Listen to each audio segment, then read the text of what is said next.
and welcome. Tonight, I'll be reading our very first Reddit confession. I'm so excited. So if you're ready, let's get started.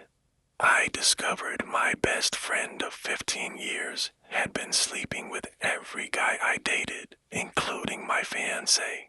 My revenge was so perfect, she lost everything. Let me tell you this wild story from Reddit. Hey everyone, before we dive into today's story, I need to get this off my chest. I'm Madison, 34F, and what I'm about to share will probably shock you as much as it shocked me. This happened 6 months ago, and I'm still processing everything. Throwaway account for obvious reasons, and I've changed some details for privacy. So, let me paint you a picture of my friendship with Brianna. We've been inseparable since college. That's 15 years of what I thought was genuine friendship. Brianna, 33F, was always the life of the party, the one who could make anyone laugh, and honestly, the friend I trusted more than anyone in the world. We shared everything, secrets, dreams, even clothes. I genuinely believed she was my person, you know? But here's where things get interesting, and by interesting, I mean absolutely devastating. Looking back now, there were so many red flags that I completely ignored. Every time I started dating someone seriously, Brianna would suddenly become super interested in them. At first, I thought it was sweet, like she wanted to make sure they were good enough for me. She'd always find reasons to hang out when my boyfriends were around, always dressed to impress, always a little too touchy-feely. My first serious relationship in college was with this guy named Jake. Brianna would constantly text him funny memes and would always have inside jokes with him that somehow didn't include me. When Jake and I broke up after 8 months, he said he felt like there was too much drama in my friend group. I was confused, but Brianna was right there to comfort me with ice cream and wine, telling me he didn't deserve me anyway. Then there was Marcus in my mid-20s. Same pattern. Brianna would show up to our dates uninvited, would call him when she knew we were together because she needed relationship advice, and would constantly compliment him in ways that made me uncomfortable. Marcus lasted 6 months before he said he couldn't handle the complications.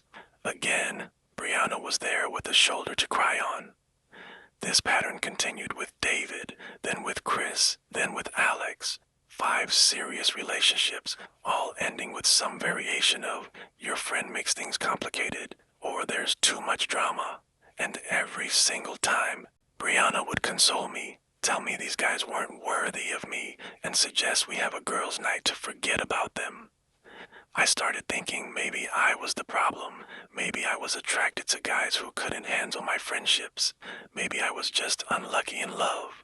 Brianna would always reassure me that the right guy would love both of us, that a real man wouldn't be threatened by female friendship. Then I met Tyler. Tyler was different. He was mature, 36, worked in finance, and seemed completely uninterested in Brianna's usual charm offensive. When she tried to insert herself into our conversations, he'd politely redirect attention back to me. When she'd suggest group activities, he'd suggest we do couples things instead. For the first time in years, I felt like I had a relationship that was actually mine. Brianna didn't like this at all. She started making subtle comments about Tyler, how he seemed controlling, how he was trying to isolate me from my friends, how she was worried about me losing myself in the relationship. But Tyler never asked me to spend less time with her. He just wanted quality time with me, which felt normal and healthy. After a year of dating, Tyler proposed. I was over the moon, and when I called Brianna to share the news, her reaction was weird. She congratulated me, but there was something off in her voice. She asked a bunch of questions about the ring, the proposal, our timeline, and whether Tyler had asked my parents for permission. It felt more like an interrogation than excitement for my happiness. The engagement party was where things started unraveling. Brianna showed up in this stunning black dress that was arguably more appropriate for a cocktail party than an engagement celebration. She spent the entire evening monopolizing Tyler's attention, asking him about his job, his family, his hobbies, all while I was across the room talking to other guests.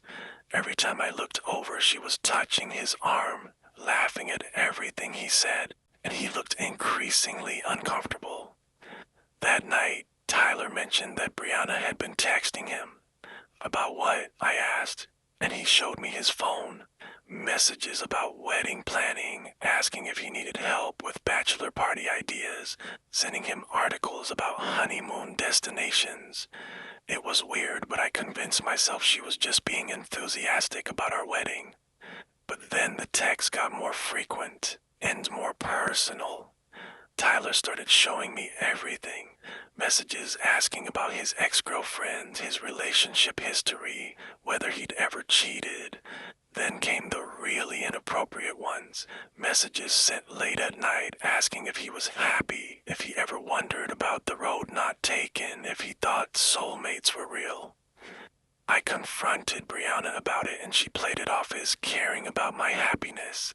She said she was just making sure Tyler was the right guy for me, that she'd seen me get hurt too many times, and that she needed to know he was serious. It sounded reasonable, but something in my gut told me otherwise. 3 months before our wedding, I decided to surprise Tyler at his apartment with lunch. I had a key, so I let myself in quietly, planning to set up a romantic little meal before he got back from his morning meeting. That's when I heard them. I heard Brianna's laugh coming from the bedroom. That distinctive laugh I'd heard a million times over 15 years of friendship. My heart stopped. I stood there for what felt like hours, but was probably just seconds, trying to process what I was hearing. Then I heard Tyler's voice, and then, well, let's just say there was no mistaking what was happening. I could have stormed in, I could have screamed, I could have thrown things. Instead, I did something that surprised even me. I took out my phone and recorded the audio. Then I quietly left the apartment, got in my car, and sat there shaking for 20 minutes. When I finally gathered myself enough to drive home, the first thing I did was look through Brianna's social media. And that's when I saw it. A pattern I'd been blind to for 15 years. Photos from times when my relationships were ending. Photos of her with my ex-boyfriends that I didn't remember being taken. Check-ins at restaurants I knew my exes frequented, always around the times things started going south in my relationships. I spent the next week going down a rabbit hole, reaching out to my ex-boyfriends under the pretense of closure conversations. What I learned shattered my entire understanding of my life. Jake admitted that Brianna had pursued him aggressively after our third date, convincing him that I wasn't really interested and was just using him. Marcus told me that Brianna had shown up at his apartment one night, drunk, and claiming I'd sent her to test his loyalty. David revealed that Brianna had told him I was cheating, and when he confronted me and I denied it, she provided evidence that I was lying. Every single relationship, 15 years of sabotage, manipulation, and betrayal. And now, she was doing it again with Tyler. Except this time, she'd escalated to actually sleeping with him. I could have just called off the wedding and cut them both out of my life. But after 15 years of having my happiness systematically destroyed by someone I trusted completely, I wanted justice. I wanted her to feel the same devastation she'd put me through, but multiplied. So, I planned. For 2 months, I pretended everything was normal. I kept planning the wedding, kept being Brianna's best friend, and kept acting like the devoted fiancé to Tyler. But behind the scenes, I was building a case. First, I hired a private investigator. Turns out, Tyler wasn't the first of my fiancés she'd slept with. She'd also had affairs with Marcus and Felix. The timing perfectly aligned with when those relationships imploded. The PI got photos, texts, hotel receipts, everything. Second, I started documenting every lie Brianna had ever told me. The time she said she was sick when she was actually with my boyfriend. The time she claimed to be helping me when she was sabotaging me. The time she played the concerned friend while actively destroying my happiness. Third, I did some digging into her life. Turns out, Miss Perfect had been lying about more than just her friendship with me. She'd been embezzling money from her job at the marketing firm, skimming from client accounts in small amounts that added up to nearly $50,000 over 2 years.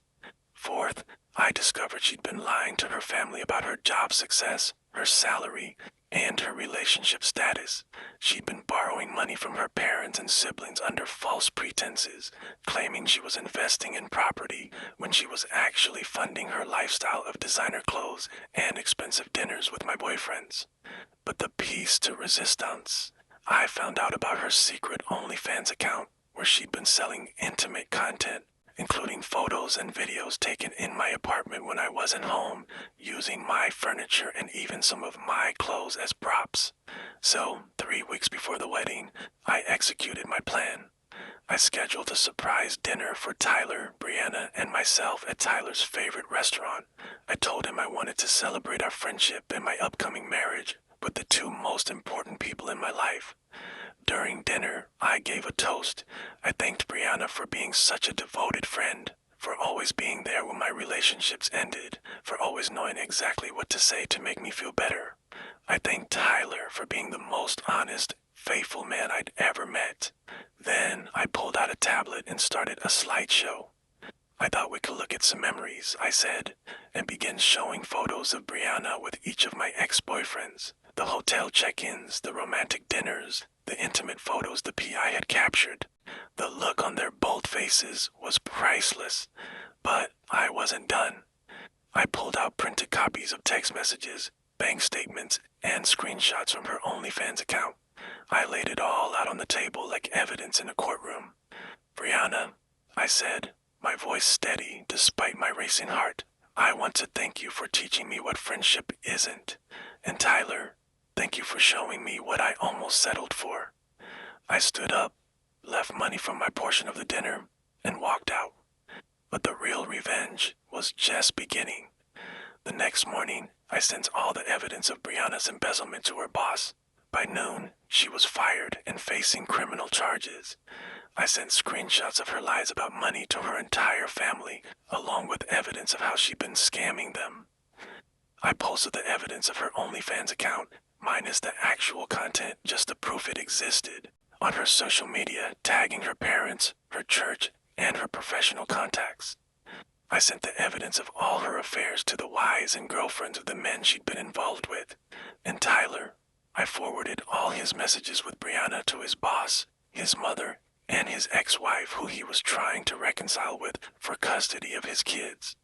Within a week, Brianna had lost her job, her family's trust, her reputation, her social circle, and was facing criminal charges. Tyler lost his promotion, his custody arrangement fell through, and his mother disowned him. It's been 6 months since what I now call the revelation dinner, and my life has never been better. I'm in therapy, working through the trauma of having 15 years of my life manipulated by someone I trusted. It's hard work, but I'm learning to trust my instincts again and to recognize red flags I ignored for too long. I've reconnected with some of my ex-boyfriends, not romantically, but to understand what really happened in those relationships. Several of them have apologized and expressed regret for not seeing through Brianna's manipulation. Jake and I actually grab coffee occasionally now. Turns out he's married with kids and is genuinely happy for my freedom from that toxic situation. Brianna pled guilty to embezzlement and received 2 years probation plus restitution. She moved back in with her parents and, from what I hear through mutual acquaintances, is working at a retail job trying to pay back what she stole. She's tried to contact me several times through different numbers and social media accounts, alternating between apologies and accusations that I ruined her life. I've blocked every attempt. Tyler moved to another state. Last I heard, he was trying to rebuild his relationship with his kids and working at a much smaller firm. He sent me one email apologizing and trying to explain himself, but I deleted it without reading the whole thing. Some betrayals don't deserve explanations. As for me, I'm dating again, slowly and carefully. I'm learning to trust my judgment and to not let other people's opinions override my instincts. I'm building genuine friendships with people who celebrate my happiness instead of sabotaging it. I've also become something of an advocate for people who've experienced manipulation in close relationships. I volunteer with the support group for people recovering from narcissistic abuse, and I'm working on a blog about recognizing and surviving toxic friendships. Some people have told me my revenge was too harsh, that I should have just walked away and let karma handle things. But here's the thing. Sometimes karma needs a little help. Brianna spent 15 years systematically destroying my relationships and happiness. She stole years of potential love and connection from me. She made me question my worth, my judgment, and my ability to be loved. The consequences she faced were directly related to choices she made. The embezzlement, the lies to her family, the affairs, the deception. I didn't create those situations. I just made sure they came to light. And honestly, I sleep better at night knowing that she can't do to other women what she did to me. So, Reddit, here's my question for you. Have you ever had a friend who you thought was supporting you but was actually sabotaging you? How did you handle it when you found out? Thanks for reading, and if this story resonated with you, please like and subscribe to Hidden Love Stories for more real-life drama and relationship stories. Sometimes the truth really is stranger than fiction.